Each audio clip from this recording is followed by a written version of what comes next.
E aí, gente, tudo bem? Mais um POC de Cultura começando nesta semana gloriosa e magnífica. Se vocês devem ter percebido, eu não sei que episódio é esse, vai ser o segundo, terceiro, a gente tá com pouco. Tivemos problemas para subir os episódios nas plataformas digitais, é uma burocracia do caralho, né? Assim, mais uma burocracia para o cidadão brasileiro. Cidadão de bem. Para a POC brasileira. Para a POC de bem aqui, né? Então, é mais uma burocracia. Homofobia, e aí, a família Poccional não aguenta mais. Exatamente. Poccional. E aí estamos aqui falando no nosso POC de cultura. Esse programa vai ser específico e especial sobre eleições e sobre política, sobre voto LGBT. A gente está gravando o programa em 16 de setembro. Então, no dia que vocês escutarem, talvez algumas coisas que a gente falar aqui já tenham mudado, porque esse cenário tá bem louco, né? Exatamente. A eleição é sempre muito dinâmica, muda todo dia tem uma novidade, alguma coisa acontecendo, uma faca que aparece, um candidato que fala alguma merda. Então a gente, como gravamos em 16 de setembro, então a gente pode ser que tenha alguma coisa. Mas o todo do conteúdo vai ser, acredito que vai ser bem bom, como todos os nossos podcasts, tá bom? Eu sou o Hilário Júnior. Eu sou Felipe Bortolotto. Eu sou o José Melo. Eu sou o Caco, gente. Arrasou. O nosso youtuber. Podcaster and youtuber. Olha, como é o seu canal do seu YouTube? Fala aqui. Já divulga, gente, vamos falar. Sigam lá, por favor. Dá aquele joia. Vai estar nos links aí, tá, gente? Assina o canal. Assina o canal, escreve no sininho. Dá o like aqui embaixo. Bom, vamos começando então do começo. Como a gente tá vivendo, eu tô até falando isso muito nas minhas redes sociais mesmo. Quem me segue já me viu falando sobre isso, que é falando sobre a danada da histeria coletiva que nós estamos vivendo por causa de Jair Bolsonaro, que é este candidato maravilhoso, só que não. Conhecido como Lord Voldemort também. Exatamente. You know who. Eu fiquei realmente pensando qual nome se daria pra não falar o nome desse cara. Eu tô chamando de You know who, mas assim, né? Mas não tem eu tô falando aquele lá. Eu chamo de Bolularo. Tem um apelido que até subiu pros Strange Topics na época do... As pessoas inventam os apelidos. O Bononoro, né? Bonoro. E aí, quando vão fazer pesquisa, eles levam os apelidos em consideração. Não tem como, então, não falar sobre Não tem mais como. Exatamente. A campanha do Ele Não agora é que tá mais fazendo efeito pra mim. O que eu acho uma injustiça, porque o Ele era o personagem das Meninas Prepoderosas, o mais legal. E ele é o mais legal, que inclusive ele é a POC, com certeza. É a POC, que é o demônio, né? Inclusive, olha, essa pauta crítica aí. Quero dizer que as POC é tudo quebrando, né? Militou toda. Militudas. Bom, a gente tá vivendo essa histeria coletiva por causa de Jair Bolsonaro. Essa histeria coletiva já é de algum tempo, na minha opinião, tá? Aqui eu tô falando por mim, Hilário, tá? Não tô falando baseado em nada, assim, nenhuma orientação, nada disso. E por causa da histeria coletiva que o Jair Bolsonaro está em primeiro lugar nas pesquisas, tá? A gente tem que lembrar que sempre que a gente dá espaço, mesmo criticando as pessoas, vai ter alguém que vai ler e vai se interessar por aquela pessoa e vai começar a seguir e etc. Então, todos nós temos um pouco de culpa por estarmos onde nós estamos hoje. Por termos falado, isso não começou de agora, isso é desde Marco Feliciano, gente. Sim, tá? Aprendi muito na época de Marco Feliciano. Aprendi muitíssimo mesmo, porque eu fui para todos os protestos que vocês imaginarem, porque eu sou essa pessoa politizada desde sempre. Fui para todos os protestos que vocês imaginarem contra Marco Feliciano na época lá que ele teve, que era uma cortina de fumaça do caralho, e depois eu percebi que era uma cortina de fumaça para esconder coisas muito piores que estavam rolando no Congresso Nacional na época. E aí a gente percebi que Marco Feliciano só cresceu naquela época. Agora ele deu uma sumida por causa daqueles escândalos que teve com ele. Foi ano passado, não é atrasado? Foi, não me lembro ano agora. passado. Acho que ano passado. Com a Patrícia Leles lá, que é candidata pelo PDT. Eu não sei se é PDT. Não é PDT não. É do PROS. Ela é candidata pelo PROS, que é partido coligado com o PT. Nessa eleição. Teve aquele problema com a Patrícia Leles, que ele foi acusado de estupro por ela, etc e tal. E ele deu uma sumida por causa disso, mas ele vai ser eleito com o voto das igrejas e ele tem um poder gigantesco. Enfim, ele se tornou muito importante, mesmo sendo um deputado medíocre, porque a gente deu espaço para aquela pessoa. Inclusive é uma coisa que eu tava falando esses dias, tipo, como que a gente chegou nesse momento em que o Bolsonaro era a pessoa mais falada do país. Sim. Em todos os jornais, você vê as sabatinas que aparecem nos jornais. Ele não é mais o PT ou o PSDB que é o primeiro a aparecer. É ele tá sendo o primeiro a aparecer nos noticiários. E como isso, tipo, de 3 anos pra cá, cresceu absurdamente. Ele era uma piada. E ele era um deputado medíocre, né? Mas desculpa, amiga, mas sabe o que é o lance que eu vejo, assim, muito em relação ao nome dele? É que a gente ainda costuma dar palco para as coisas que ele faz. Sim. Então, sim. assim, primeiro, uma das coisas que eu comecei a podar do que eu faço é ou veicular coisas que não contenham o nome dele citado, ou evitar, quando for comentar dele, evitar usar qualquer tipo de coisa que referencie ele, seja até o mesmo apelido, como a gente falou.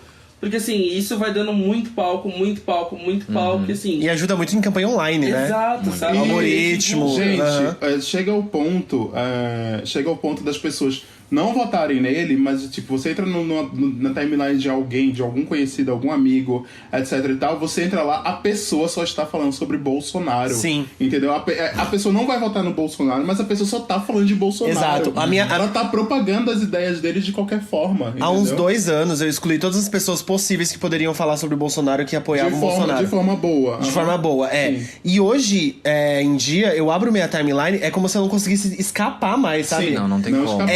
Cada scroll é uma notícia, é um nome. Pode ser em formato de crítica. Que bom que as pessoas que eu sigo odeiam o Bolsonaro. Mas, gente... Isso você tá propagando. Quanto mais audiência você dá pros os veículos, eles não têm... os veículos de comunicação, e eu sei que a nossa audiência nesse momento é formada muito por pessoas que trabalham com comunicação social, tá? Vocês não são ignorantes nesse ponto. A partir do momento que os veículos eles não têm análise qualitativa, eles não sabem. A Folha não sabe que você tá compartilhando uma crítica, entendeu? A Folha não sabe que você tá odiando aquela matéria que tá sendo propagada. A Folha tá só contando você como mais um número. A partir do momento que você acha que ele só tem uma análise quantitativa, então eles estão um pouco se fudendo e vão colocar mais e mais matérias. A gente vai viver o mesmo looping que os Estados Unidos viveram com o Trump. Sim, exato. Né? Foi exatamente isso. Mas a gente tecnicamente já tá na mesma A gente já tá na mesma condução, sendo que diferente, o grande lance do Brasil é que nós ainda temos uma eleição que ela não é indireta como nos Estados Unidos. A eleição daqui é direta. Então ganha o candidato que tiver mais votos na urna. Se nós fôssemos um país com eleição indireta, que, tipo, fosse delegados, como é nos Estados Unidos, que, tipo, a Califórnia tem 24 delegados, o Maine tem 2 delegados, Nova York tem 15 delegados, etc e tal, e fosse pela quantidade de habitantes, como é nos Estados Unidos, o Bolsonaro já estava eleito, tá, gente? Porque São Paulo, o Bolsonaro é primeiro lugar, tá? O Rio Grande do Sul, que é um colégio eleitoral super importante, o Bolsonaro já é esse primeiro lugar. O Rio de Janeiro, onde o Bolsonaro está empatado com o segundo colocado, que eu não lembro agora se é o Ciro, eu não lembro agora, mas enfim. Então, grandes colégios eleitorais do país, se nós tivéssemos uma eleição indireta, ele estaria eleito. A gente tem só que ter um entendimento que ele não estará eleito. Eu vou explicar, na minha opinião, e também na opinião de tudo que eu tenho lido, do que eu tenho vivenciado, etc e tal, porque eu acho que ele não vai ser eleito. E aí eu vou colocar aqui os pontos, né, todos. Mas é isso, tá? Pra começar, gente, em quem vocês vão votar? O voto é secreto. Olha... Você se sente confortável em dizer quem você vai votar? Eu sinto totalmente, tá? Porque eu sou... Quem não tiver também confortável não precisa, tá? Politicamente aberto, eu sou Haddad ainda. Tá. Tô esperando o cenário, como vai ser até o dia 7 de outubro. Eu não tô 100% decidido ainda. Eu tava 100% decidido, se fosse Lula, com certeza, lulismo total. Mas eu sou Haddad ainda, mas eu vou esperar continuar vendo pesquisa, continuar vendo desempenho nos debates, o que vai acontecer depois de cada debate. Pra no dia 7, eu já tenho uma camiseta vermelha e uma... Que cor é ela do Ciro? Amarelo. Ah, eu não quero usar amarelo porque me lembra CBF, paneleira. Então eu vou de branco. Se for votar no Ciro, eu vou votar de branco. Pela paz. Eu tô no mesmo que o Fih. Eu sou Haddad, mas caso nada der certo, vai Ciro mesmo. Tá. E você? Eu fiquei muito pensando no meme da Fazenda pra poder ilustrar meu voto, mas eu não consegui chegar em um agora. Mas eu tava meio dividido. Aliás, eu ainda estou, pra falar a verdade, bem dividido. Entendi. Entre Ciro e Haddad. Eu acho que, sinceramente, pra alguns pontos do que eu considero importantes, o Ciro tem mostrado um quê mais interessante. Em contrapartida, eu sempre fui muito inclinado ao Haddad e ao PT em N situações. Então eu tô bem, estudando e tentando entender e tentando ver o que pode ser melhor. Porque, como a gente tava conversando até, fofoca de bastidores. Dos bastidores. Eu tava pensando muito nisso, assim, não adianta eu votar um cara que vai resolver, né, a situação pra presidente, que é o que mais me alarma agora, mas embaixo tá tudo fodido. Então eu tô meio naquela coisa do o que eu faço pra ir de acordo com o que eu tô querendo. Você diz pela Cátia Abreu? Sim. Eu não tô muito seguro. Muito porque, na verdade, difícil, né? a gente tá mais uma vez difícil. caindo na mesma... só antes de entrar nesse ponto, eu sou convicto no Haddad, tá? Por N motivos. Sou bem convicto no voto no PT, não só pra resolver a questão do golpe mesmo de 2016, que sim, eu acredito que foi golpe, sim, eu compro esse tipo Ainda tem quem não acredita, pior que tem, né? Tem, pior que tem muita gente, mas assim, espero que as pessoas que estejam nos ouvindo acreditem que foi, né? Pra resolver as questões do golpe, pra sanar toda a injustiça que foi cometida, pra barrar mesmo a questão do teto de gastos, porque isso é uma coisa absurda que a gente vive. Eu vou fazer uma pergunta aqui, eu não fiz pra você no backstage porque eu queria uma resposta muito espontânea. Sobre o golpe. Tá. Não. Digo, não sobre o golpe. Sobre caso o Haddad for eleito. Tá. Eu acho que é uma dúvida, inclusive, de muitas pessoas que, por exemplo, elas estão nessa indecisão entre Ciro e Haddad, igual nós três estamos. E é uma pergunta muito, acho que pode solucionar muita dúvida das pessoas. Você acha que se Haddad for eleito, ele vai conseguir governar? As pessoas vão deixar ele governar? Então, a gente não vai tender mais uma vez pra um governo de pessoas... Anti-PT? Pra um governo, que não vai conseguir governar por causa do todo o background que vai ter, de todos os outros as pessoas do Congresso e tal. Tá. Deixa eu dar primeiro uma coisa, porque eu tô falando, eu tô aqui, parece que eu tô falando muito, porque eu trabalho sempre em eleições, essa é a minha 7ª eleição que eu tô trabalhando. Kakura. Essa é a minha 7ª eleição que eu tô trabalhando em campanha política. Já trabalhei com todos os partidos que vocês imaginarem. Já trabalhei com o PSDB, já trabalhei com o PMDB, já trabalhei com o PSB, trabalhava na campanha do Eduardo Campos. Trabalhei com o PT, enfim. Então, trabalhei em várias eleições, assim, em algumas muito motivado por questões puramente financeiras, bem óbvio, né? E em outros momentos puramente ideológico. Agora estão vivendo um momento puramente ideológico, tá? Então, estou bem feliz por isso. E, enfim. Mas, deixa eu te falar, tem uma diferença entre o Haddad, sobre essa questão do Haddad, que o Haddad não é a Dilma. Isso é a primeira coisa de tudo. E eu não tô falando aqui que a Dilma é ruim. Eu tô falando aqui que a Dilma, ela, politicamente falando, ela não é habilidosa, pra usar um eufemismo, entendeu? Ela não é habilidosa politicamente, e isso é uma característica dela. Ela é uma ótima gestora, uma gerentona mesmo. Uma mãezona, uma pessoa fofa demais, que eu amo. Ela é uma gerentona. Ela é aquela gerentona, pulso firme, que cobra dos assessores, sabe? quando você trabalha numa agência, sempre tem aquela pessoa cri-cri que fica dizendo, a vírgula tá errada, e você fica, porra, sabe? Matar aquela pessoa. Aquele atendimento chatíssimo. Esse porra, ele foi tipo a lá Cristina Aguilera. Porra! Sustentou a nota. Todo mundo quer matar alguém, o atendimento ou qualquer outra pessoa que tá lá na agência, que é essa pessoa cri-cri. A Dilma é essa pessoa. Por ela não ter habilidade política, foi porque ela caiu porque ela não teve habilidade política. Eu tava comentando isso com vocês antes nos bastidores, que a gente, pra entender tudo que a gente tá vivendo hoje, e é por isso que eu fiz um post outro dia no meu Facebook, dizendo, gente, vai ler o noticiário político. Para de se desesperar e faz uma recapitulação do noticiário político. Tá? Porque os atores, eles são muito claros há muito tempo, e tudo é muito claro há bastante tempo. E uma das coisas que é bem clara é o seguinte: em 2014 quem ganhou a eleição foi a Dilma, né? Foi uma eleição disputadíssima, Dilma e Aécio Neves, tanto que ela teve 3,5 milhões de votos a mais. Isso, comparando o Brasil, o número de eleitores que tem no Brasil, isso é nada, é menos de 1%, ou é 1%, 2%, eu não lembro agora. Votos válidos é mais de 2%, mas se comparando com o Brasil é 1% ou 2%. Então, ela teve 3,5 milhões de votos a mais, então o país, na eleição, saiu dividido. Sendo que toda vez que na eleição, o país sempre sai meio dividido, porque, tipo, na eleição anterior do Lula, acho que ele ganhou com 57%. Então, 43% das pessoas já não votaram no Lula, né?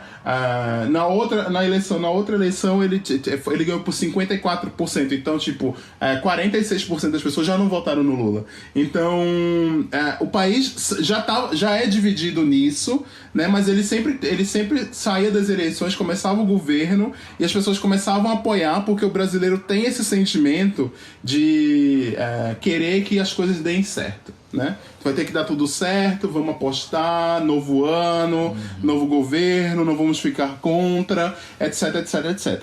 Sendo que acontece que a gente tem um ritual. Quem já assistiu House of Cards, a última temporada, não essa que vai estrear no Netflix daqui a pouco, é a anterior mesmo, do ano passado.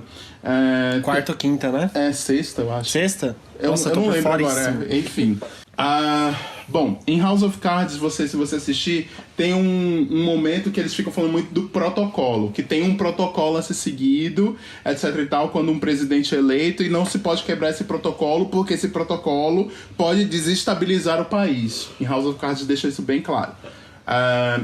Aqui no Brasil também existe um protocolo. O protocolo é o seguinte: quando um candidato ele vence a eleição, o candidato derrotado ou os candidatos derrotados ligam pro candidato vencedor e dizem que reconhece a derrota, diz: fui derrotado, parabéns, espero que você faça um bom governo, governe para todos os brasileiros, etc, etc, etc. E aí você desliga, e aí a assessoria de imprensa do candidato avisa para a imprensa que ele ligou reconhecendo a derrota, ou a assessoria do candidato vencedor faz a mesma coisa, e é isso. Quando a Dilma ganhou em 2014, o Aécio Neves não ligou para Dilma.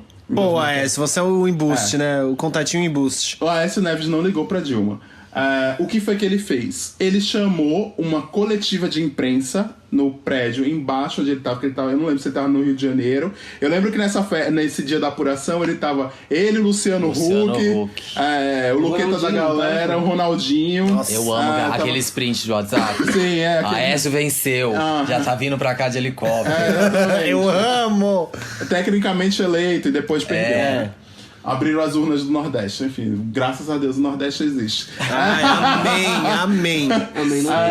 Amém. Pela gente. Nossa Senhora, meu país é o Nordeste. Olha, aí a gente tem... o Aécio abriu chamou uma coletiva de imprensa 5 minutos depois da anunciada a vitória da Dilma, e ele comentou que ia ter que ter recontagem de votos e o PSDB ia começar um processo de impeachment. Ele falou isso 5 minutos, vocês podem resgatar em qualquer vídeo da época de 2014, dar uma pesquisada sobre isso. Ele fala sobre impeachment 5 minutos após a vitória da Dilma. Se não é 5 minutos, é 10, 15 minutos depois. Não importa isso, sabe? Você não fala isso. Então, um pequeno detalhe.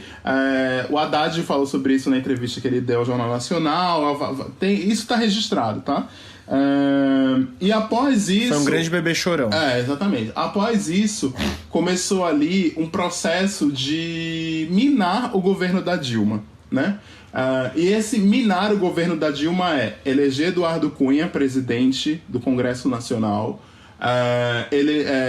e fazer com que nenhuma pauta do governo, nem o orçamento do governo, tipo, o dinheiro que gasta para você construir, fazer as obras, entendeu? O dinheiro que faz com que se pague a luz do hospital, o dinheiro que vai garantir que o museu não pegue fogo, sabe? O dinheiro que ele vai fazer com que a universidade funcione sem fechar as portas, entendeu? O orçamento do governo não foi aprovado. O orçamento do governo tem que ser aprovado em 1º de dezembro.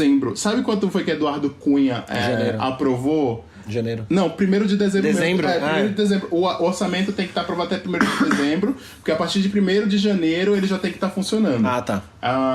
Então foi enviado o orçamento pro governo de 2000, que começava em 2015, que era o novo governo da Dilma. E o Cunha, ele não aprovou. O Congresso não aprovou. Eles só foram aprovar o orçamento em abril de 2015.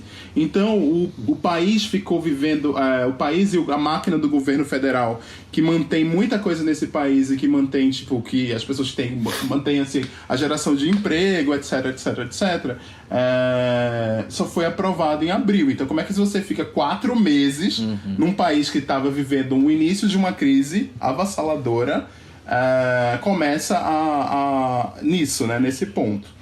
E, enfim, aí essa é a sucessão de coisas que a gente foi vendo. E a grande questão, eu acho, pra Dilma cair, isso é a opinião pessoal, tá? Foi a inabilidade política dela, assim, porque ela não soube lidar com o Congresso Nacional, não soube lidar com como é que se diz? Com as pautas que foram surgindo. Ela também mudou o programa dela, colocou o Michel Levy como ministro dela, da Fazenda, e ele tentou aprovar várias pautas que depois o Temer aprovou, né? Isso foi minando toda a confiabilidade dela e a confiança. A Rede Globo se aproveitou disso, que ela tem um discurso extremamente antipetista, e a Dilma caiu, né? Caiu em 2016, num cenário extremamente diferente do que a gente vive hoje. Radicalmente diferente. Assim, acho que boa parte das pessoas, até nós aqui, poderíamos estar apoiando a Dilma, o processo ali todo, mas várias pessoas do nosso entorno, amigos, colegas, conhecidos, estavam apoiando sim a queda dela e pensando que acreditando sim no discurso da Rede Globo, no discurso do vendido pelo PSDB também, por Aécio Neves, etc e tal, e ela acabou caindo, né? E a gente viveu esse turbilhão de coisas que a gente tem vivido até então, eu acho. Isso aqui é um trabalho de futurismo, porque a gente não tem mesmo como saber se isso ia acontecer ou não. Se ela estivesse no poder até hoje, o cenário estaria totalmente diferente, entendeu? A gente estaria vivendo uma outra realidade. Talvez o Bolsonaro nem fosse o grande ator dessa eleição, né? E é isso. Mas basicamente é isso. Eu acho que a gente chegou num ponto. Só pra terminar, eu expliquei tudo isso pra explicar sobre o Haddad, né? Sobre o Haddad no Congresso. Com relação... O Haddad, politicamente falando, ele é muito melhor do que a Dilma, tá? Porque ele consegue negociar, ele consegue ter visões a longo prazo. Ele é uma pessoa completamente diferente nesse sentido do que foi a Dilma, etc e tal. Então, eu acredito que no começo, a partir de 1º de janeiro, ele consegue sim fazer diferenças e principalmente a pacificação do país, porque o que a gente está vivendo, todos esses problemas e todo esse sentimento de que, nossa, que desesperança, porque os 3 poderes que formam a república estão corrompidos. Eles estão corrompidos, mas eles sempre foram e são em qualquer país. Sim, Mas eles estão em desarmonia, entendeu? Não existe uma harmonia, ou seja, é o judiciário que manda no presidente, o presidente não tem legitimidade nenhuma, nem força para decidir decidir nada. As pessoas não gostam do presidente, as pessoas não acreditam no Michel Temer, as pessoas não escolheram ele para estar ali. E aí tem um Congresso extremamente desacreditado, extremamente corrupto, lidando ali. Eu acho que falta, na verdade, um presidente que seja legitimamente escolhido pelo voto, e isso é 50% mais um, tá? Para ser eleito. 50% dos votos mais um voto que a pessoa precisa ter. Precisa ser um presidente legitimamente eleito para pacificar isso, porque ele vai ter legitimidade perante a Constituição para pacificar os outros 3 poderes, né? Tanto o judiciário quanto o legislativo também. É isso. Tá faltando uma explicação bem longa. Tá faltando um presidente que una todas as tribos. Como foi o Nirvana. Eu acho, a questão não é nem... Foi só pra aproveitar o meme. Eu acho que não é nem juntar todas as tribos, porque isso é bem impossível. Mas eu acho que é mais assim, tipo, a partir do momento que você é eleito pela maioria da população, a população acaba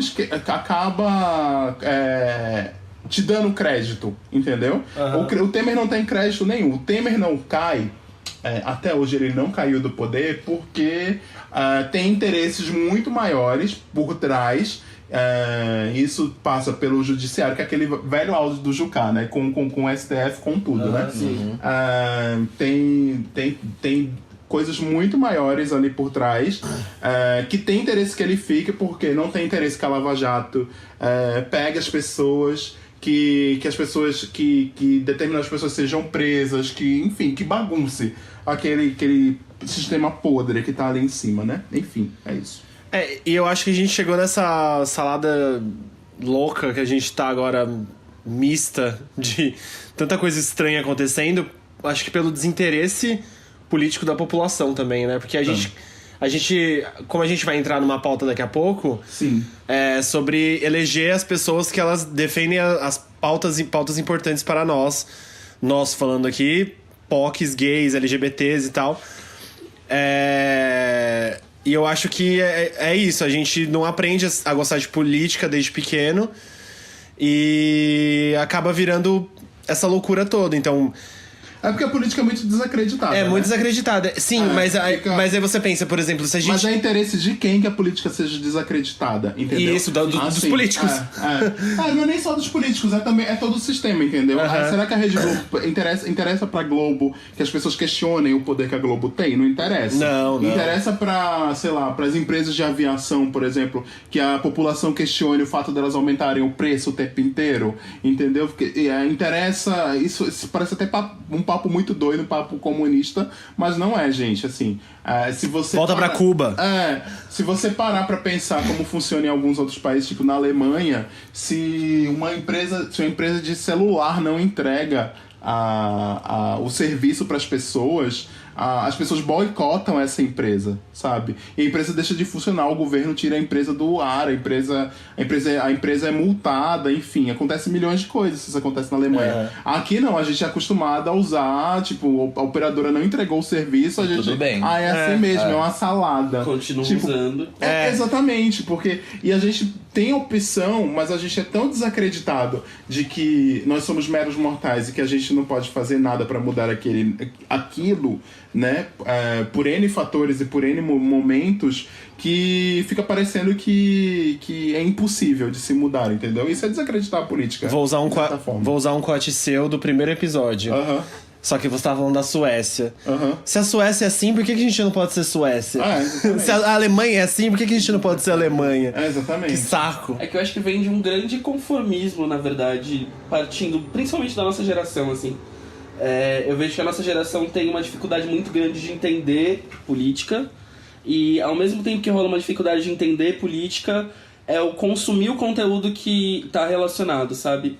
Acho que não é à toa que surgiu a série da Jude falando sobre política de uma forma super direta, porque didática. Assim, uma galera não tem noção, sabe, de como funciona. O canal Nostalgia também faz, né? Uma série dessa, ele explica também. Porque as pessoas não têm vontade de ir atrás, sabe? Gente, porque assim, tem até uma coisa que a gente precisa diferenciar aqui, né?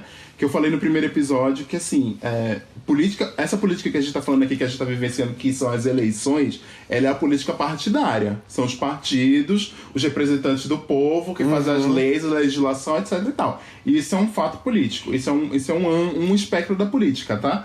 A outra coisa é a política do nosso dia a dia, entendeu? Então, assim, esse podcast aqui, querendo ou não, ele é um podcast extremamente político, porque são quatro pessoas homossexuais falando sobre seus pontos de vista sobre diversos assuntos, entendeu? Então a gente tá, querendo ou não, sendo políticos aqui sim, entendeu? A partir do momento que você, sei lá, você é trans e você assume sua transexualidade e sai na rua enquanto transexual, você tá usando seu corpo como um objeto político, entendeu? Sim. E você é um animal político a partir dali, Até entendeu? o que a Jujute fala mesmo no primeiro vídeo dela sobre como todas as atitudes que a gente faz tem um cunho político. Sim. Eu acho que esse know-how de que tudo isso passa por um viés político precisa ser a primeira consciência que a gente tem que ter na hora de, sabe, transitar por aí, sabe? Desde do banco que você usa, ao salário que você ganha, a forma como você organiza seu tempo, as relações que você conhece, né? Porque,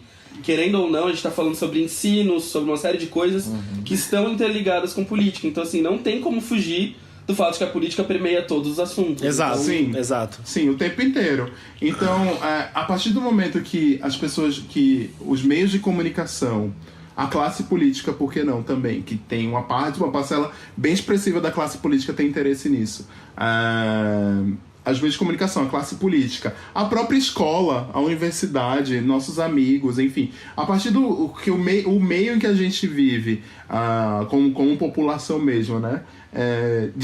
Deixa de explicar isso para as pessoas que tudo é política no final das contas, aí a gente só pensa que a política é o que tá no Jornal Nacional, que é a corrupção, que são as pessoas que não ligam pra ninguém, que aí coloca todo mundo no mesmo balaio, que todo mundo é igual, etc, etc, etc. E não é, né? Não dá pra dizer que, tipo, Jean Willis é igual ao Eduardo Cunha. Não dá pra dizer que que o Molon lá do Rio é igual ao Bolsonaro. Não dá pra gente dizer, sei lá, que a Leci Brandão, que é a cantora de samba, que é deputada estadual aqui em São Paulo, é igual ao Eduardo Bolsonaro. Não dá pra dizer, gente. Os políticos não estão no mesmo barco. Não estão.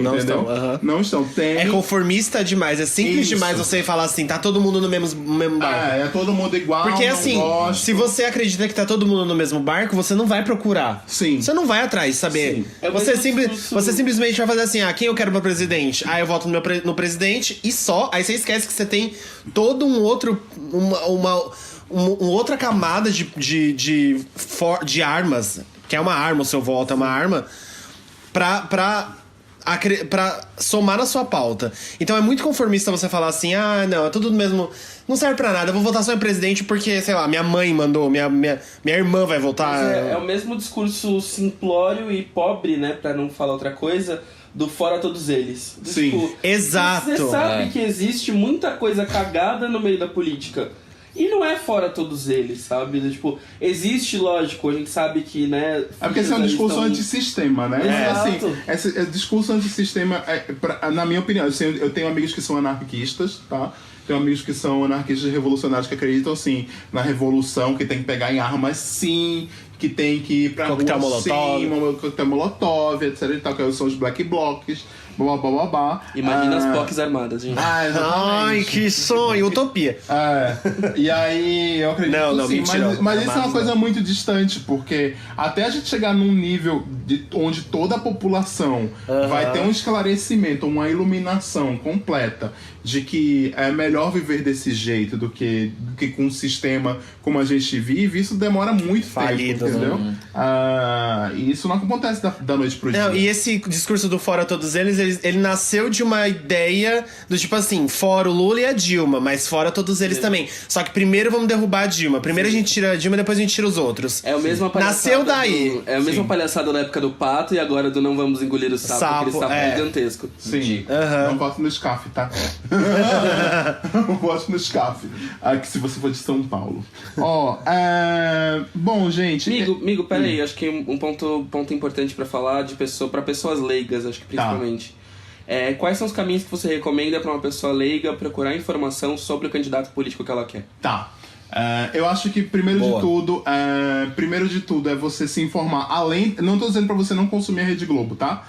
É impossível no Brasil que a gente vive hoje a gente não consumir a Rede Globo, porque assim, Isso é um papo até que as pessoas ficam dizendo, é censura, não sei o quê. E não é. A regulação da mídia, ela é importante, sim. Existe regulação da mídia na Inglaterra, por exemplo. A Inglaterra é um país onde a mídia é extremamente regulada. Pra você ter uma ideia, é um dos países mais capitalistas que existem. O capitalismo praticamente surgiu na Inglaterra. Mas e a mídia na Inglaterra é totalmente regulamentada. A mídia nos Estados Unidos é regulamentada. A mídia na França é regulamentada. A mídia no Japão é regulamentada. Um dos únicos países assim do Ocidente que não tem regulação da mídia se chama Brasil. E não tem regulação da mídia porque a Rede Globo não quer. Porque ela ela quer continuar mantendo a agenda dela colocada para todas as pessoas. Isso parece muito papo de PSTU, mas isso não é, gente. É muito ruim num país como o Brasil você ter uma mesma família que é dona da maior emissora de TV, que é dona da maior cadeia de rádio, que é dona da maior cadeia de internet, com os maiores sites de internet e sites gratuitos, porque tipo, o site da Folha tem paywall, o G1 não tem, entendeu? O G1 não tem. E aí é a maior dona de sites de internet, agora é a segunda maior empresa de streaming online, que é o Globoplay, exatamente, o segundo maior. Só pede pra Netflix, mas assim, se ela continuar no investimento gigantesco e tendo todo o poderio do governo ao lado dela sempre, pode se tornar maior, mais que a Netflix. E ainda tem um problema também que é tipo, a maior rede de TV a cabo, que é a NET, tem participação da Globo, e a segunda maior, que é a Sky, tem participação da Globo. Então, é tudo dominado pela Globo. Você já parou pra pensar que a informação ela é controlada por uma única família, que bota a agenda que eles quiserem e pode derrubar um presidente, como eles derrubaram a Dilma. 50% do trabalho foi feito pelo Eduardo Cunha e pelo AS, e 50% foi pela Globo, de ficar o tempo inteiro convocando as pessoas para irem para as manifestações, para a rua, massacrando a mesma informação o dia inteiro, etc, etc, etc. Bom, não tô falando que não é pra você consumir a opinião da Globo, tá? Você consome sim a opinião da Globo, mas é bom você comparar com outras fontes de opinião, tá? Lógico. E aí você pode pegar qualquer outra fonte de opinião, pode ser até a Folha de São Paulo, entendeu? Que às vezes é bem similar. É similar, mas ela destoa tá, achei um pouco. E aí você vai pegando fontes alternativas de internet, aí vai do seu gosto. Você pode procurar no YouTube, você pode procurar no Google, você pode procurar blogs de política que estão falando sobre isso. E aí você vai vendo. Um que eu tenho indicado muito para todo mundo é um podcast também, que é um podcast da revista Piauí. A revista Piauí é da Folha. Eles têm podcast? Tem. Se chama Foro de Teresina, o nome. Toda quinta-feira eles lançam o Foro de Teresina, que eles analisam a conjuntura política daquela semana. E é maravilhoso, é uma análise política muito boa. A gente gravou o programa, tá gravando o programa aqui no dia 16, mas no dia 13 eles fizeram uma análise de conjuntura sobre o atual momento, o crescimento do Haddad, sobre coisas que é muito bom, vale a pena, 1 hora que você passa ouvindo aquele programa e você vai conseguir ter opiniões diversas, sabe? Outro que eu posso indicar, outro podcast, o Anticast do meu amigo Ivan Mizanzuki, que fala sobre política também, política não no sentido só da política partidária, mas sobre política como um todo. E ele é bem bom para você se informar, tem debates muito bons. E eu acho que o Mamilos também, do Brainstorm 9, que é outro que eu gosto bastante. A Juliana Valauer é muito maravilhosa, junto com sua parceira lá, que eu esqueci o nome agora, desculpe. Mas vale a pena dar uma pesquisada sobre isso. E você vai acompanhando. Eu acho que vai muito do discernimento das pessoas também. Será que isso tá certo? Mas será que eu concordo com isso? E também do interesse de pesquisar. Eu sei que no dia a dia é muito difícil pra gente pesquisar as coisas, né? Assim, imagina depois desse evento sazonal que a gente tá vivendo, que é as eleições, depois as pessoas não vão ter saco pra sair porque tem muito isso, né? A gente se interessa por política, a gente aprende a se interessar por política nos últimos... Sim. Parece a Marina Silva. 45 do que só aparece... De 4 em 4 anos. Só aparece de 4 em 4 anos. E é por isso que ela tá se dando mal nessa eleição de novo, tá? Eu acho que é como uma anedota dessas redes sociais que eu vi, que assim, Pedrinho fala que a parede é azul. Luizinho fala que a parede é verde. a sua missão não é confiar nem em Pedrinho nem em Luizinho, é ir lá e ver a cor da parede. Exatamente. Eu acho que quando se trata de política é importante que a gente tenha esse tipo de discernimento. Eu acho que não só pelas diferentes pautas que permeiam a vida de cada um, mas pela necessidade que a gente tem em determinados lugares, em determinados momentos. Então, assim, se você não olhar por você e por quem são os seus, acho que ninguém vai olhar. Então, assim, eu acho que o recado principal para quem não consome política ainda é procure pelos seus, saiba onde você está e a partir daí observe o que você tem que observar assim, politicamente. Eu vou dar minha rotina diária, tá? Como é que eu faço pra eu me informar? Eu assino o Mail, que é uma newsletter que eu recebo de graça, canalmail.com.br, e eles mandam um resumo das notícias do dia anterior. Aí eu recebo no meu e-mail esse resumo das notícias assim. E eles mandam política. Não tem só política, tá? Tem política, tem cultura pop. Eles falam até de quem ganhou o VMA, por exemplo. Ontem na noite ganhou o VMA fulana de tal. E eles fazem um apanhado geral todo dia. Eu recebo. O e-mail chega no meu e-mail 7 horas da manhã. Chega pra todo mundo que assina. Aí eu li aquele resumo do dia anterior. Eu já tava, claro, consumindo algumas coisas durante o dia anterior, mas aquilo me reatualiza ou recoloca na cabeça aquela coisa, né? Aí, logo em seguida, eu dou uma olhada na Folha de São Paulo, que é o meu jornal preferido. Acho que todo mundo tem que escolher qual é o seu veículo preferido, assim, da imprensa, que você vai lá e olha sempre. Aí eu entro na Folha de São Paulo, dou uma olhada na coluna da Mônica Bergamo, que é ótima para essas coisas, dou uma olhada no painel da Folha, que é um canal super bom pra você ver. E aí depois eu vou ficando com o que vai aparecendo na minha timeline, entendeu? E aí, claro, tem coisas que eu vou consumir ao longo do dia e que são coisas sazonais, tipo o podcast do Ivan, que é o Anticast, ele sai toda quinta. Então eu sei que toda quinta tem um Anticast novo. Aí eu vejo o assunto, eu vou lá, vejo se eu vou escutar agora, se for um assunto que me interessa naquele momento, ou se não, eu deixo pra ver depois. Se for tipo uma discussão sobre a União Soviética dos anos 80, porque eles têm essas discussões também no podcast. Mas é isso, e aí eu vou consumir durante o dia, mas eu acho que é bem por aí. É você escolher onde você se sente mais confortável para consumir, você fica confrontando também as notícias. Porque você não pode fazer, tem uma amiga minha que outro dia compartilhou um site que tava falando mal da Gleisi Hoffmann, a presidenta do PT, e o site que ela compartilhou era pelamordedeus.com. Pelo amor de Deus, gente, não vamos compartilhar pelamordedeus.com, né? Fonte, juro por Deus. Exatamente. Não, eu acho que o recado aqui é assim, primeiro, não tenha medo de procurar política, porque eu acho que a grande parte da galera que não procura acha que é um assunto muito específico, que ela não vai entender. Muito chato. E aí ela, tipo, nem tem esse interesse porque ela já entra achando que ela não vai saber o que tá acontecendo. Acho que nunca é tarde pra começar, pra reaprender e pra entender, sabe? Eu entendo também, tipo, eu nos meus 18... Eu fui me interessar por política mesmo. Eu já voltava com 16 anos. Mas eu fui me interessar por política mesmo na minha aula de política na faculdade. Só que até então, pra mim, política era um assunto muito longe e de elite, sabe? Era um assunto que eu sabia que eu não ia entender, porque eu não fui apresentado com isso desde pequeno. Aí eu ia ler, não ia entender alguns termos, eu não ia saber o que é STF, eu não ia saber o que é as coisas. Só que assim, quando você começa Até porque é interesse das pessoas, por exemplo, agora a gente tá vivendo uma coisa muito que o judiciário aparece muito, né? E aí aparece o julgamento do fulano de tal no STF. Aí você vai começar a escutar e você não entende absolutamente nada do que aquelas pessoas estão falando. Isso é uma forma de afastar as pessoas, entendeu? Sim. Não você deixar pra massa não entender mesmo. O conteúdo mais elitista possível pra fazer com que você se mantenha distante daquilo.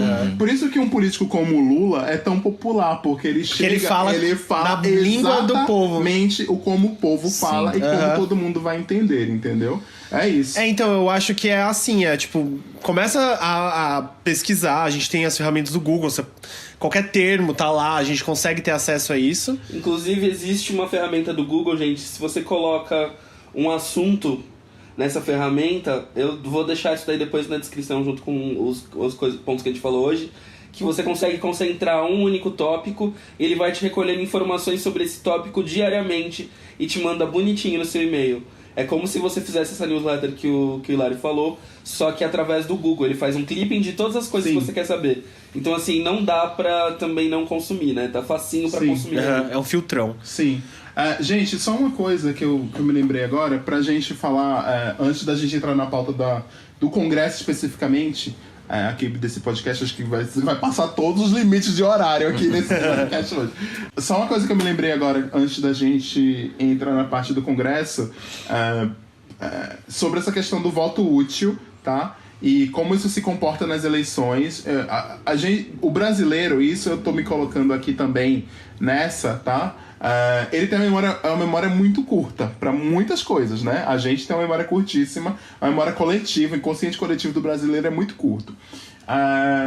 E aí tem muita gente falando que tô com medo, vou votar no Ciro porque eu tenho medo do Bolsonaro ganhar, etc, etc, etc, porque agora, na pesquisa que tá saindo agora na Datafolha, o Haddad perde pro Bolsonaro. Na pesquisa do pelamordedeus.com. Na pesquisa do pelamordedeus.com, o Bolsonaro ganha. Tem uma pesquisa aí que falou que ele ganhava 45% no primeiro turno. Pelo amor de Deus, gente. Isso aí vocês que não mundo Pra pesquisar as pesquisas que estão valendo mesmo, vocês entram no site do TSE, tem lá, coloca o instituto de pesquisa. Se aparece aquele instituto de pesquisa, aquela pesquisa está registrada. Se não tiver, ela é fake, tá? E é bem simples procurar. É só entrar aí, tse.gov.com.br. Você entra, você vai ter todo esse acesso, tá? Mas voltando. Em 2014, em 12 de setembro, mais uma vez dizendo que a gente está gravando esse programa em 16 de setembro, né? Em 12 de setembro de 2014, quem estava ganhando a eleição no primeiro turno, no segundo turno, segundo Datafolha, era Marina Silva. No segundo turno? No segundo turno. Beijo, Marina, que foi pra Record. Em 12 de setembro de 2014, era Marina Silva quem estava ganhando a eleição para Dilma. E a Dilma e Marina Silva pro segundo turno. E era isso. E o que foi que aconteceu naquela eleição? Depois, nos 12 dias finais da eleição, o Aécio deu uma virada sobre a Marina, a Dilma deu uma virada sobre a Marina, e quem foi pro segundo turno foram Dilma e Aécio, né? E quem ganhou a eleição foi a Dilma. Então, não dá pra você chegar agora, em 12 de setembro, 16 de setembro, qualquer data que seja, e você dizer que o candidato que vai pro segundo turno, ele vai ganhar, porque tem muita eleição até lá, entendeu? Todo dia muda as coisas, gente. Assim, semana principalmente essa, né? Essa tá numa reviravolta louca. Exatamente.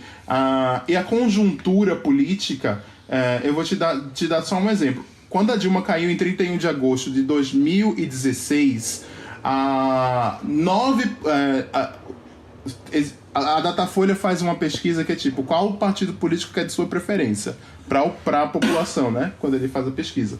E aí, das pessoas que foram entrevistadas pela Datafolha, só 9%, ou seja, 9% dos brasileiros diziam que o PT era o partido que elas mais gostavam. Só 9%, tá? Agora, quando a Dilma foi eleita em 2014, assim que a Dilma foi eleita em 2014, essa preferência era de 29%. Agora, na última pesquisa da Datafolha que teve, foi feita de novo a preferência. Qual o partido da sua preferência? 29% das pessoas dizem que preferem o PT. 29% das pessoas dizem que preferem o PT. Então, a confiança no PT, no Partido dos Trabalhadores, ela voltou a ser a mesma de 2014. Por incrível que pareça. Entendeu? A conjuntura mudou muito, as pessoas voltaram a acreditar nessa questão do Partido dos Trabalhadores, do Partido dos Trabalhadores da esquerda, e a gente tem que ter muita parcimônia enquanto eleitores, enquanto povo brasileiro mesmo, de não cair na histeria coletiva que está sendo construída mais uma vez pela Rede Globo de televisão, entendeu? A gente tem que ter essa coisa em mente. E aqui eu tenho amigos que trabalham na Globo. Eu já trabalhei pra Globo, já atendi algumas coisas, já participei de eventos da Globo. Como eu disse, eu não tô dizendo aqui que não é pra você consumir, porque até isso é impossível no Brasil que a gente vive, né? Mas a gente tem que parar de acreditar nessa histeria coletiva que está sendo construída pela Rede Globo, está sendo construída nas nossas timelines, não só pelos nossos amigos, mas por bots do Bolsonaro, né? Muitos bots. Gente, news. Bizarro. Eu recebi um e-mail marketing no meu e-mail do trabalho sobre o vice do Bolsonaro. Qual que é? Coronel Mourão. Mourão. Vocês acreditam? No meu. Tava pro departamento inteiro. Eu entrei sexta-feira, de manhã, eu me deparei com o e-mail marketing do General Mourão. Pelo amor de Deus! Não dá pra escapar. Gente. Então a gente não pode entrar nessa histeria coletiva, porque a eleição ela muda muito, muito. E a pesquisa realmente que faz sentido, e a pesquisa que vai fazer com que as coisas mudem, é a pesquisa da pessoa indo na urna e votando. Porque até pesquisa de boca de urna, elas erram, entendeu? Assim. Porque, enfim, erram mesmo. Porque a pessoa pode chegar lá na hora e não querer votar naquilo, entendeu?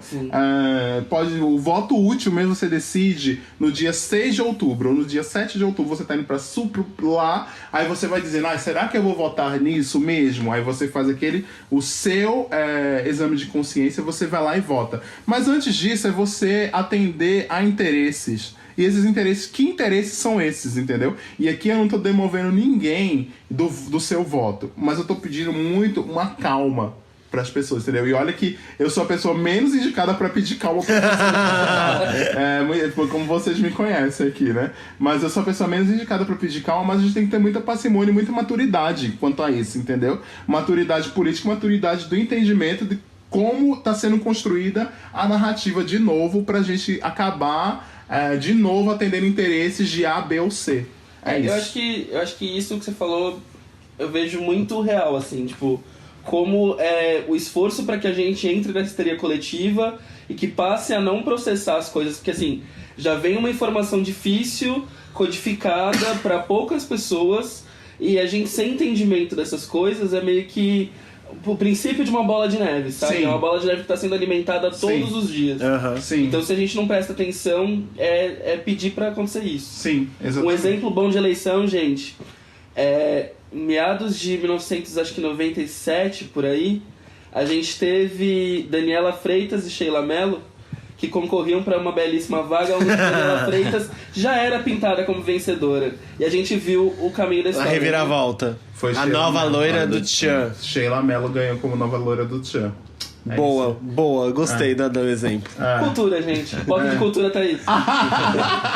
Gente, mas a gente tá falando muito sobre eleição pra presidente, mas a gente tem que lembrar também, e essa que eu acho que é a eleição mais importante de todas, inclusive, isso é um dos argumentos que as pessoas colocam pra votar no Ciro Gomes, né? Que é tipo a governabilidade, vamos ter que ter governabilidade, não sei o que, não sei o que, não sei o que. Eu disse, gente, então vocês não precisam eleger o Ciro Gomes, o que vocês precisam é votar no Congresso, entendeu?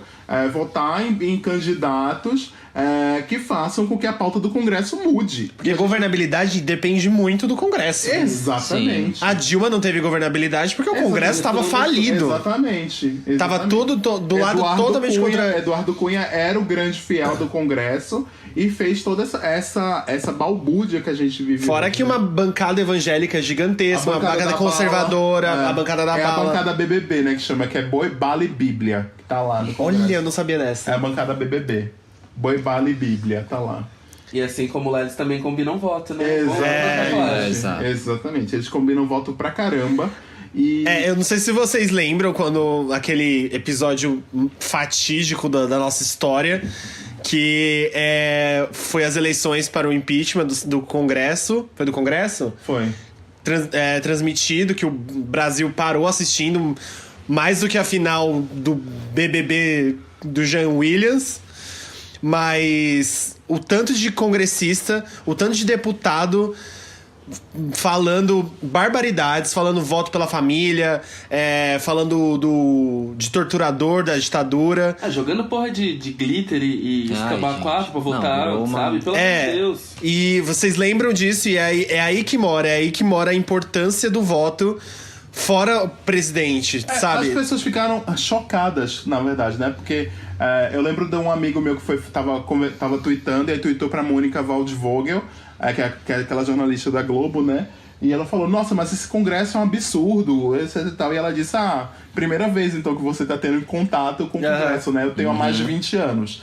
Então, a gente viu ali acompanhando que aquilo é a cara do nosso congresso, entendeu? E como a eleição pro legislativo, que é deputado federal, pro Senado, e não só para deputado federal e pro Senado, tá? Deputado estadual também é extremamente importante. Como essas coisas elas são importantes e a gente relega para segundo plano, e mais uma vez estamos todos relegando isso para segundo plano, mais uma vez, entendeu? Eu acho que é muito importante a gente ter esse entendimento de votar em candidatos que sejam a favor das pautas que a gente acredita, tá? Sim. Dos partidos que a gente acredita, porque eles existem sim, e a gente tem que parar de falar que é todo mundo igual e dizer que, tem que dar uma pesquisada, dar uma olhada, que isso vai ser importantíssimo, tá? Eu acho que da mesma forma que a gente defende as nossas questões sociais fora do âmbito político, né, mesmo que seja uma atitude política, que a gente defende isso em rede social, qualquer coisa do gênero, eu acho que vale a atenção redobrada nesses momentos, porque assim, são políticas que previnem a nossa vida, que auxiliam a nossa vida, que estão sendo discutidas embaixo do nosso nariz. Direitos estão sendo tirados, a democracia já está mais do que ferida, né? Isso é uma obviedade. Então, assim, não vale vacilar na hora de decidir o voto, gente. Presta atenção em quem você está votando, presta atenção se as pessoas corroboram com o que você está pedindo, com o que você espera enquanto sociedade. Presta atenção no que eles estão falando, cada um no seu plano de governo, né? Eu acho que isso também é importante. Não adianta você votar só no candidato pelo candidato. Não adianta você votar no candidato porque ele fornece bons memes. E nem por falta de opção também não sai escolhendo Unidunité, porque isso não é assim que funciona. E nem aquele santinho que vai estar lá na entrada da escola, pelo amor de Deus, tá? Ou, sei lá, porque sua mãe vai votar em um e você vai votar só conhece ele, ou porque é vizinho, ou porque é família. Acho que também a questão do voto em legenda também é importante deixar muito claro. Tem um problema no voto em legenda nessa eleição, tá? Eu não fiz a pesquisa correta pra vir aqui gravar pra vocês, mas houve uma reforma eleitoral no ano passado, e agora tem uma tal de cláusula de barreira. E a cláusula de barreira, explicando a grosso modo, é o seguinte: os partidos que não atingirem um quociente eleitoral, que acho que é 10% dos votos no país inteiro, eu não sei se é 10%, se é 2% ou é 1%, eu não me recordo agora. Os partidos que não conseguirem atingir um X do quociente eleitoral, esses partidos vão deixar de existir, tá? Então, tipo, essa é fatalmente a última eleição que a gente vai ver o PSTU na televisão, ou que o PSTU vai existir. Essa é a última eleição que a gente vai ter o PCO na eleição mesmo, etc e tal. Possivelmente essa é a última eleição que a gente vai ver uma série de partidos que são hoje partidos de aluguel, que é tipo o partido do Levi Fidelix, etc e tal. Que são partidos de aluguel, mas tem partidos ideológicos tipo o PSTU que vão deixar de existir. Democracia Cristã, do Emael, pode deixar de existir, então, porque não vai ter aquela porcentagem dos votos para cláusula de barreira. E isso foi criado mais ou menos também por Eduardo Cunha, focando não nos partidos, não nesses partidos, nesses partidos também, mas principalmente para manter os grandes partidos, e isso o PT também faz parte, tá? Os grandes partidos como únicos a existirem no jogo político, entendeu? E também acabar com partidos como o PSOL, o PCdoB, e vários outros partidos que são menores, e são tipo a Rede da Marina Silva também. Existe até uma possibilidade, acho que não, porque a Marina vai ter muito voto, mesmo ela derretendo agora nessa eleição, etc e tal. Mas na próxima eleição corre-se o risco muito grande da Rede deixar de existir, que é o partido da Marina. Então, votar na legenda não necessariamente vai garantir que os candidatos sejam eleitos, tá? Tem que dar uma olhada nessa pesquisa. Eu me comprometo a depois fazer um post sobre isso, pode ser nos perfis do POC de Cultura mesmo, e deixar lá explicando direitinho por que não se deve votar na legenda, ou por que se deve votar na legenda. Eu tenho que confirmar isso. Mas continua, desculpa. Eu acho importante a gente falar também sobre voto branco e nulo, né? Sim. Qual o perigo disso, que tá muito alto, né, nas pesquisas também. Sim, porque acaba se tornando voto válido, né? Você não ir votar e você votar em branco ou votar nulo, ele não garante, ele não é protesto, na verdade. Eu sei que a maioria das pessoas estão desacreditadas da política, que a política está desacreditadíssima, que a gente tem uma desesperança danada, que as coisas não vão dar certo, que a gente aqui tem que correr atrás, que existe todo um discurso sobre isso, mas o que vale para uma eleição ser ganha e para as coisas melhorarem ou não, pensando que a política é quem melhora mesmo as coisas, o que vale é o voto válido. Então, a partir do momento que muito voto em branco ou voto nulo vai pra urna, você pode estar elegendo aquele candidato que você não queria de jeito nenhum que estivesse lá no poder, entendeu? Hashtag ele não. Exatamente. Exatamente. Então a gente tem que... eu acho que um exercício muito maior do que a gente ficar discutindo entre se vai votar no Ciro, se vai votar no Haddad, se vai votar na Marina, se vai votar no Bolsonaro, etc e tal, é um exercício de convencer as pessoas que estão dizendo que vão votar em branco, que nem vão votar, a irem votar. Nem que seja pra votar no candidato que é contra a gente, entendeu? Porque isso vai garantir que a gente tenha uma democracia mais ampla, entendeu? Essa é bem importante. Muito que bem. Então, acho que pra gente entrar nessa parte do Congresso, acho legal a gente explicar, então, o que um deputado estadual interfere, o que o deputado federal interfere, o que o senador... Tá. Deputado estadual, porque as pessoas acham que é o mais inútil de todos, né? O deputado estadual, ele define tudo, é o orçamento do governo do estado, né? E as leis do estado. E fiscaliza também as ações da lei do estado. Por exemplo, aqui em São Paulo, a ALESP, que é a Assembleia Legislativa, ela tem o âmbito de fiscalizar o governo do PSDB. Sendo que a maioria dos deputados da ALESP, eles são do PSDB ou de partidos coligados com o PSDB.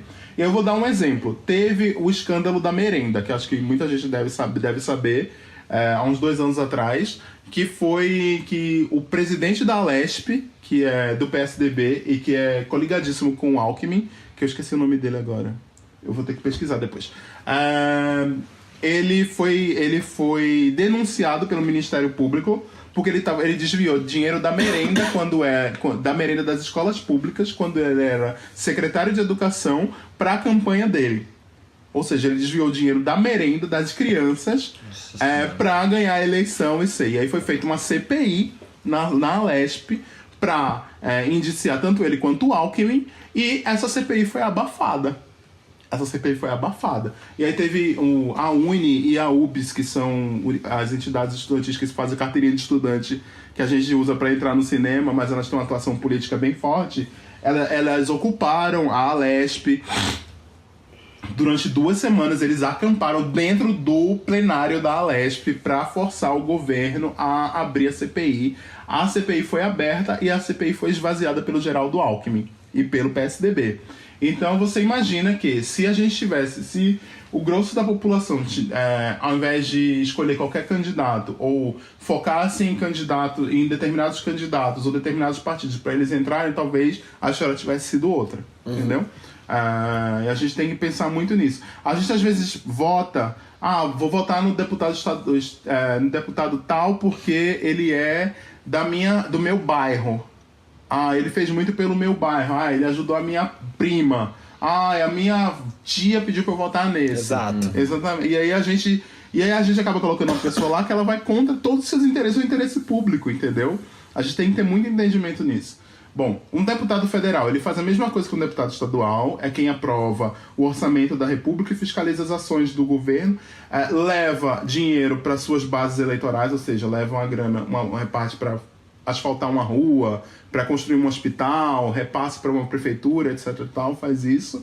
Mas a gente tem que ter noção que um deputado federal, ele pode fazer coisas como impeachment, entendeu? Pode pedir um impeachment e vai mais um show de horrores.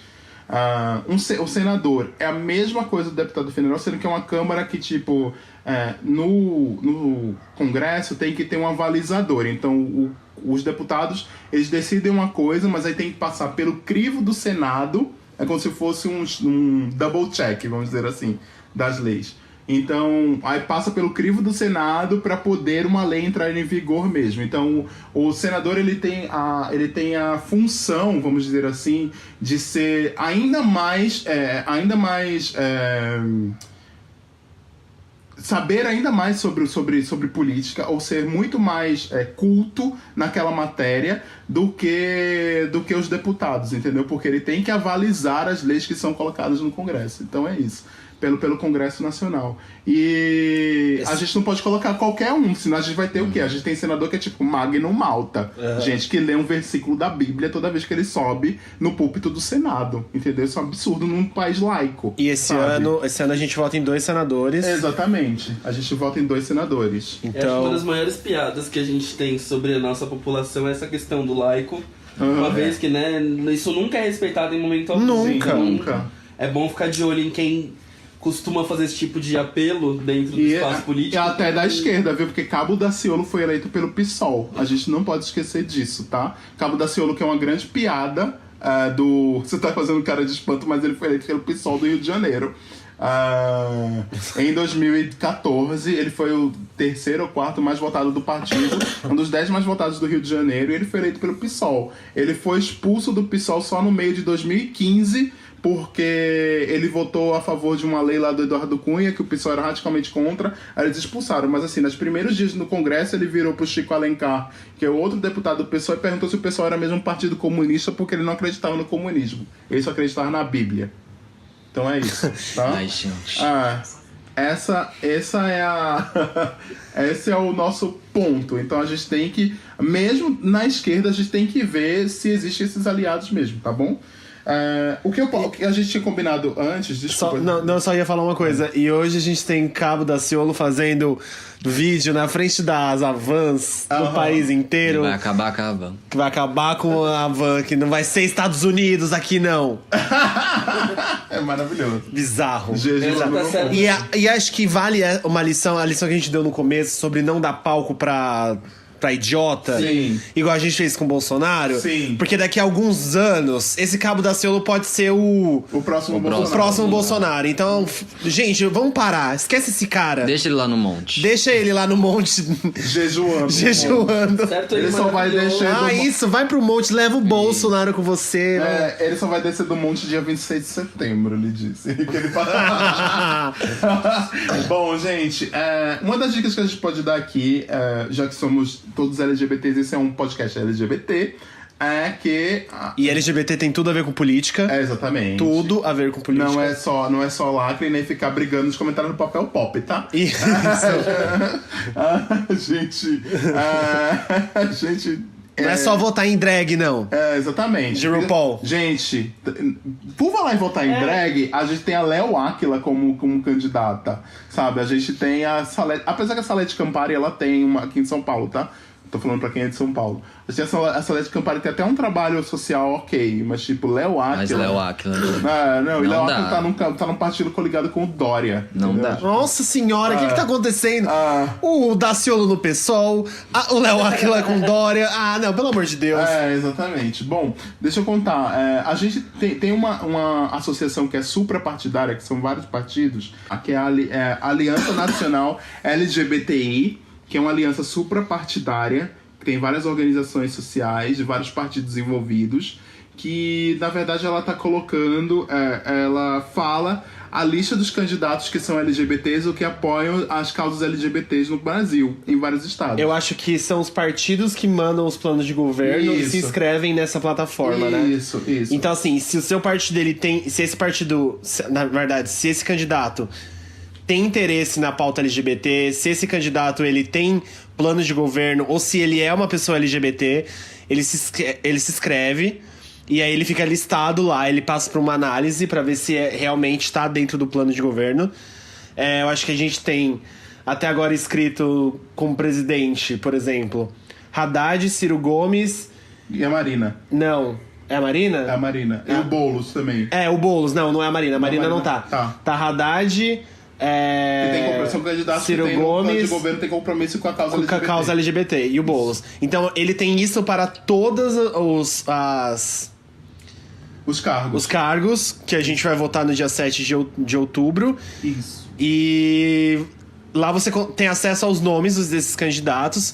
E aí, dos nomes, você pode pesquisar os planos de governo. Não dentro da plataforma, que eu acho que ela não mostra. Não mostra. Mas aí você faz uma pesquisa por fora. Aí ela lista o candidato, o partido, o estado que ele tá concorrendo e se ele é uma pessoa LGBTI ou se ele é aliado. Isso. E aí você... E é muito bom esse site da associação, porque ela colocou 13 pontos da a Aliança Nacional LGBTI. Ela coloca... São alguns pontos, eu não lembro a quantidade exata, são vários pontos, onde... Porque o candidato... Para o candidato se encaixar como um aliado, ou que o programa pode ajudar, sim, as LGBTs. E aí é desde Estado laico até o voto, até como votou nas sessões da Câmara sobre determinados assuntos e pautas, sobre a questão da família, sobre a questão do ensino, do ensino gratuito, etc, etc, etc. Então tem várias coisas e várias questões. Eu acho que um grande ponto que a gente tem que entrar em consenso nessa eleição, isso é muito importante, nós devemos sim votar enquanto LGBTs em candidatos que apoiam a pauta LGBT. Porque senão a gente vai ficar de novo sendo relegado a cidadão de segunda categoria e vamos de novo cair na pauta ou ficar correndo atrás de ficar indo na rua pra botar pastor pra fora do Congresso. Principalmente num momento tão tenso, louco e tenso que a gente tá vivendo. Eu acho que essa é a maior arma que a gente tem agora. Isso. É colocar... Porque, assim, eu sei que a histeria é maior, mas se caso a gente tenha um presidente que ele tá pouco se fudendo pra causa LGBT, ou se ele apoia o nosso extermínio, se a gente tem gente lá dentro que ajuda a barrar as leis, que ajuda a nos proteger, já é um grande alívio. E eu acho que assim, a gente injeta dinheiro na economia, a gente mexe com a cultura do país, a gente tem uma série de pequenas atuações que são pautadas pelo nosso universo e por profissionais que fazem parte do universo LGBT. Eu acho que a gente se prontificar a prestar atenção e garantir um voto correto é o mínimo que a gente pode fazer para a questão de sobrevivência. Eu acho que se não ficou claro, eu acho que, lógico, assim como a gente falou há pouco tempo atrás, não é o caso de extermínio, né? E não é o caso de histeria coletiva, mas é importante que a gente tenha a noção de que o nosso passo influencia muito. Então, assim, prestar atenção, não custa passar 5 minutinhos prestando atenção antes de fazer alguma atitude, de decidir para quem você vai dar o seu voto, o que você vai fazer, porque é sobrevivência, gente, é simples assim. É garantir que coisas ruins não aconteçam futuramente. E assim, não é nem só sobre o progresso, é também sobre os retrocessos. Sim, exato. Porque se a gente não tem lei... Hoje em dia a gente já...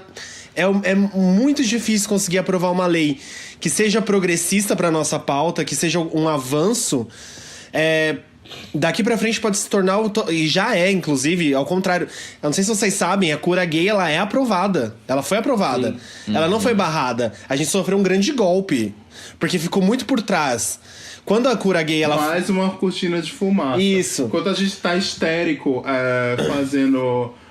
falando de Bolsonaro nos nossos perfis, falando, você não tem que votar no Bolsonaro, blá, blá, blá. Então aprovaram cura gay, aprovaram escola sem partido, tá aí pra ser aprovada nas escolas. Kit gay. Sabe o que é escola sem partido? Escola sem partido é o seguinte, o projeto que foi criado lá pelos fundamentalistas do Congresso da bancada BBB, colocando que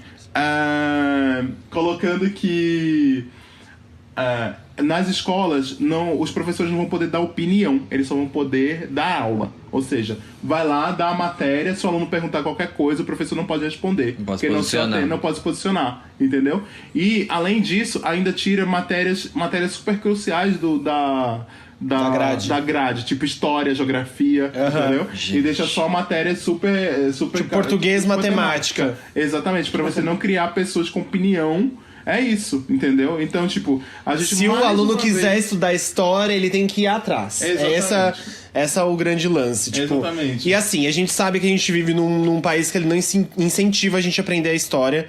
Inclusive, ele é totalmente ao contrário disso. Quanto menos a gente souber de história, tá aí as queimadas dos museus e tal, pra provar isso. E a gente vive nesse estado. Então, assim, é muito importante que além da gente não... continuar indo pra trás com essa história de cura gay e tal, que a gente consiga os direitos que a gente tanto busca. Então, assim, é importante lacre no Facebook? Caralho, é bem importante sim. É bem importante você se posicionar perante a sociedade, o seu ciclo e tal, mas é muito importante que seu voto seja usado como arma pra gente conseguir esses avanços, porque assim, já passou da hora há muito tempo. Sim. E agora a gente tá, tipo, num momento muito tenso, que é tudo ou nada. Eu acho que esse é o momento pra gente começar a se interessar, porque é sobre a nossa sobrevivência, é sobre o nosso avanço também como cidadão. A gente como o Hilário disse, a gente é visto como cidadão de segunda categoria. E assim, se seus amigos não têm voz, não têm opinião a respeito disso, não constroem informações relevantes a respeito disso, seja você a voz dos seus amigos também. Eu acho que, além de tudo, a amizade também é passar informação quando precisa, da maneira que precisa. Claro. Ainda mais amigos que partilham das mesmas vivências e são de mesmas minorias que você. Acho que é essencial que as pessoas se mantenham informadas. Então, se você sabe, passe para quem não sabe. Ouça, se você também não sabe, ouça pessoas que você acredita, dê voz a quem você acha que faz a diferença na hora de explicar conteúdos assim, porque isso também ajuda na hora de conscientizar a respeito do voto. Acho que é isso, gente. Vamos pra Dicas das POCs? Vamos. Dicas das POCs. Vamos. Quem começa? Eu começo, então. Começa. O Caco já falou, mas eu ia indicar a série de vídeos da Jujute sobre política. Tem 6 vídeos e é muito legal e muito didático mesmo. E outra coisa... É aquele intensivão pra você, tipo... saber, assim, nas palavras totalmente que você vai entender. E outra coisa é um aplicativo que ele foi desenvolvido pela Grey, agência, e em parceria com o Reclame Aqui, que chama Indicador de Ficha de Político. Que ele usa reconhecimento facial para... Aí você pode apontar para qualquer político, seja em jornal, ou na TV, ou na internet, e ele gera uma ficha que diz tudo que esse político já teve envolvido com o escândalo de corrupção. Gente... Sim, é bem legal. Olha, é muito bom viver no futuro, né? POCs modernos. Caco. Eu tentei, gente, juro que eu tentei. Pensei horrores numa boa indicação. Eu vou indicar... Viado, fala o microfone, viado. Corta minha vez, vai. Eu tô pensando aí. Eu também tô pensando, né? Eu vou indicar aqui o match eleitoral da Folha de São Paulo. Eu fiz isso. Que é bem legal esse match eleitoral. Além de olhar lá pra quem foi LGBT ou quem não foi LGBT quiser votar em candidato LGBT também, tá? Vê lá no site da Aliança Nacional LGBTI. Tem uma página no Facebook, na verdade, ele tem a plataforma também, né? Tem o match eleitoral da Folha de São Paulo, que você responde um questionário. É um pouco longo esse questionário, mas vale a pena porque eles perguntam mesmo e ele mostra os candidatos que deram mais match com você. E aí você pode usar dos seus critérios pra ver se você vai votar naquele candidato ou não, né? É bem legal porque você acaba descobrindo também que não são só os partidos, por exemplo... de esquerda que apoiam pautas de esquerda, entendeu? Sim, tipo, exatamente. Eu fiz esse match com vários, e aí apareceu lá até, sei lá, PSDB, sabe? Sim. Tipo, e são coisas assim que você... Ele te dá uma porcentagem do que você... de cada candidato que apoia Que as pautas... combina com as suas pautas. Então, por exemplo... fulano pra deputado, 98% com o que você acredita. Então, você responde o questionário, é bem grande mesmo. Sim. Mas é muito legal porque, assim, você acaba descobrindo várias coisas também que podem te, tipo, fazer pensar assim, o que eu acho sobre isso? Porque às vezes você não tem nem opinião formada porque você não conhece. Até porque, gente, política não é clubismo, você não tá decidindo Palmeiras e Corinthians, você tá decidindo o futuro do país. Exato. Então não é votar, eu não voto porque eu não gosto, não voto porque... não é isso. Gente, eu tenho até um exemplo pra dar, que eu tenho uma amiga minha que é a Aline, ela é super minha amiga, ela é candidata a deputada federal e ela é do PSDB. Ela deu entrevista pra Carta Capital aí outro dia.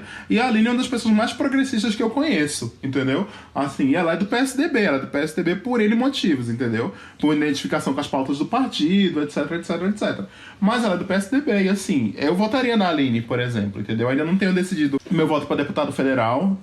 Tenho uma predileção grande por alguns candidatos e ela tá no meio dos candidatos que eu posso votar, entendeu? Mas é assim, não é clubismo mesmo, isso vai depender muito de pessoa pra pessoa, saca? Então é isso, tá? Vai, fiz sua dica. Eu ainda não pensei. Eu tava pensando, não é bem uma dica, gente, mas é uma atitude bem legal. Plante uma árvore. Não, já que a gente tá falando tanto assim de questão de investimento que a gente tem com cultura pop e tudo mais, procure saber e entender quais são as políticas que a artista pop que você gosta defende. seja boicote de lojas de botas esdrúxulas, seja todo... Alô, Ludmilla! Obrigado, Ludmilla. Seja todo o contexto. Então, assim, procure saber quem a diva pop que você gosta defende, se ela está lutando pelos seus, se ela tem o respeito pela comunidade que coloca ela no espaço, que já é muito do que a gente falou nos outros episódios. Caso você tenha ouvido, senão isso vai chegar em algum momento. Mas procurar ter noção de quem que você apoia, tá apoiando também, que acho que faz muita diferença. Olha, os meninos, eles já deram muita dica legal aqui sobre política. Eu vou falar. Porra, e eu vou indicar mesmo. Só que deixa eu... American Life. É isso, droga! Eu ia falar assim, todo mundo aqui já deu uma dica muito boa sobre política, então é o seguinte... vou indicar aqui o álbum político da Madonna, que é o American Life, que ela fez no meio da Segunda Guerra... Não, Segunda Guerra não. Da guerra dos Estados Unidos. Velha mesmo. Tanto, né, amor? Foi ela que derrubou Hitler, meu anjo. A guerra do Golfo. Não foi a Golfo, não. Foi a do Iraque, né? Foi a do Iraque, ela fez no meio da crise lá com Bush e tal. É um álbum muito politizado. Isso aí. Amem Madonna. Ou seja, um álbum à frente do seu tempo. Eu vou arranjar um jeito muito doido de colocar a Madonna em todo o programa, em todos os episódios. Bom, é isso, gente. Ficou, acho que, um recado muito, muito legal aqui pra todo mundo. A gente tá num ano que é muito decisivo. Política, ela tá na nossa vida, você queira ou não. A gente vive um mundo político e a gente precisa, sim, se atentar a isso. Às vezes, quando a gente é mais novo, a gente tá pouco se lascando pra isso e... Enfim, é muito cultural, é muito do jeito que a gente é criado, das coisas que a gente aprende na escola e do que a gente ouve de parente e tal. Mas eu acho que agora a gente já tá no momento de pegar as rédeas, né? Tá na hora do povo pegar as rédeas. E olha só isso aí. Madonna diria isso. Que poderosa, amiga. E eu acho que um ponto importante também é assim, gente, é complicado, né, entender sobre tudo isso. Não é fácil, não é um conteúdo gostoso muitas vezes de ler. Faz parte, acho que é mais importante. A alienação, ela só é existente quando você permite que ela seja. Acho que é um ponto também bem legal de deixar isso claro. Porque, assim, não é à toa que as coisas estão do jeito que estão, não é à toa que a gente tem essa situação bizarra. Então, assim, a alienação leva a situações como essa. Se a gente não quer o futuro que a gente tá vendo sendo construído na frente dos nossos olhos, a gente tem que começar a agir de agora, sabe? Não dá pra ficar panguando, não dá pra ficar esquecendo que as coisas de fato vão a algum lugar. É isso aí, gente. Valeu. Beijo. Obrigado. Beijo. Até a próxima. Não vote Bolsonaro.